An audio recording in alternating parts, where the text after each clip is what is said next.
brothers and sisters.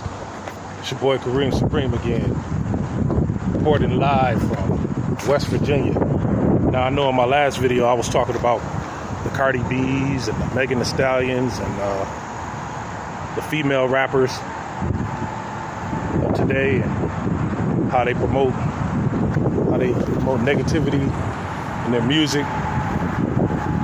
They're basically strippers on the mic. And one thing I want to say is a lot of these female rappers and male rappers don't realize whatever negativity you put out, whatever negative energy you put out into the universe comes back to haunt you tenfold. I mean, just look at rappers like Lil' Kim. Look at how they were when they first came out. And then look at them now. Look at Lil' Kim. She looks terrible. She looks terrible. She looked like one of them Dr. Seuss Cat in the Hat characters. You know? Look at Foxy Brown. I mean, she's partially deaf. She's partially deaf. She could barely hear. You know what I'm saying? You know, that's the universe coming back at you. You reap what you sow. When you got a platform, when you're a star, you got a major platform and you got people following you, and all you're doing is putting out negative information, that's gonna come back to haunt you. Now look at all the rappers. Focus on the female rappers. Look at all the female rappers that put out positive music. Look at Queen Latifah. You know, look what she's doing now. You know, look at Lauryn Hill. Lauryn Hill, she don't ever got to rap again if she don't want to. You know what I mean? People still talking about Lauryn Hill. They're wondering, where is she? There's people begging for Lauryn Hill to make another album. You know what I'm saying? You reap what you sow. You get what you give. You know what I mean? And what's so hard about putting out positivity? I'll tell you what's so hard. Some of us don't want to hear about positivity. Negative is what we're attracted to. Anything negative, people pay attention to. Anything positive, people don't want to hear until it's too late. When they get older, you know what I mean? Then, you know, that's when they'll consider it. But our children, when I say children, I mean the generation younger than us. I'll say anybody under 27. You know what I mean? Our children are supposed to be the future. But I feel sorry for our future. Our future is looking mighty gloomy right now. You know what I mean? Kind of feel like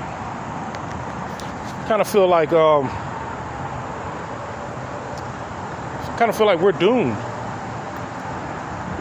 I mean, I remember hip hop used to be about having fun. You know what I mean?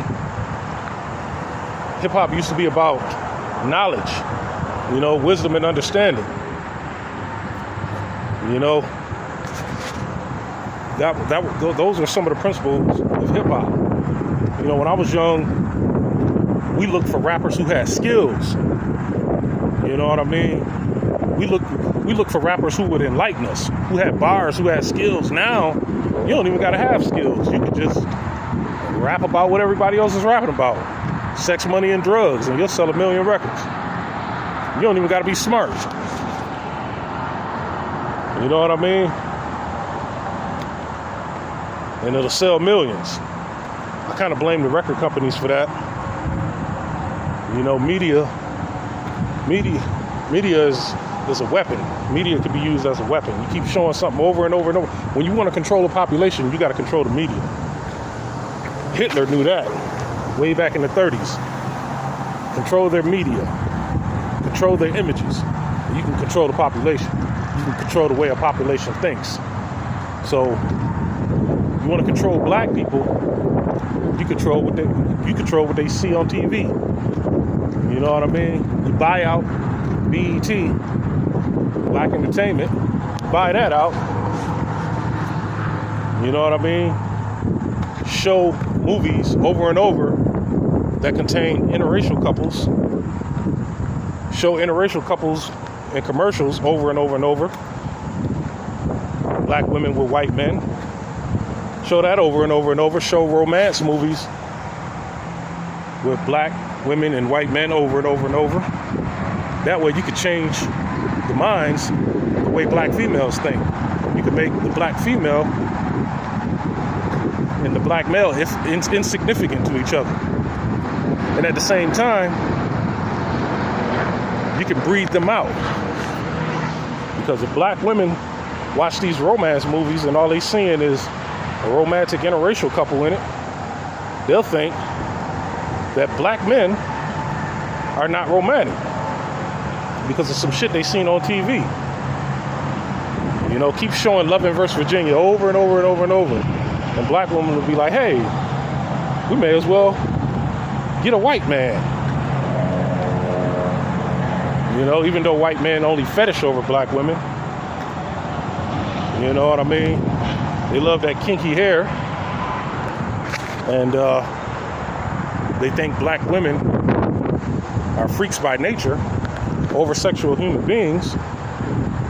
But black women, a lot of them don't see that. You know, they just want to live a life that they saw on a movie. And the same thing with black men. You know, these athletes, they get paid. They sign a contract and get paid millions of dollars. And they marry these white women. And so a lot of black women figure, oh, well, what's wrong with us dating white men? Black men been dating white women for years and years. As if all black men date white women. Please. And this don't apply to everybody. I'm just talking about the ones who can fit the shoe, the ones who can wear the shoe. You know what I mean? That's the media for you. You know, they don't show strong black couples. You'll never see a strong black family on primetime television. The ones that we had in the past, the images are being tarnished. Y'all know what I'm talking about. So to control the population, they're in control of our media. They're controlling our media and the way our children think. Don't fall for it. Whenever you start seeing something over and over and over on television, movies, believe me, it's an agenda to change the way you think. We got to think for ourselves and look at the big picture. You know, we are at war. We are at war. And media is the biggest weapon. Media is their biggest weapon. I remember Sister Shahrazad Ali, she had a show. They used to come on back in the days. And a lot of people wasn't for it, you know, but the powers that be let it go for a while. But as soon as she started talking about bringing the black man and black women together, they cut her off. They don't want that. They don't want unity amongst African Americans. They want to keep us divided and at odds with each other on a consistent basis. That's a war tactic that they use. Keep the black women and black men divided and at odds with each other. Make them date outside their race so they can breed themselves out. And that way we can reclassify their offspring as Caucasians. Because you got to remember, the white race is dying out. You know what I'm saying? They're dying faster than they're being born. So they're not replacing themselves. So they need our genetics to survive. And by doing that, they promote interracial couples. So that way, there could be more mixed babies born and they can reclassify those mixed babies as Caucasian 25, 30 years down the line. You don't believe me? Watch. They did the same thing to the Egyptians and the Native Americans. You know, classify you as another ethnicity with the swipe of a pen. It's been done before. That's what they're doing now. So beware of the media.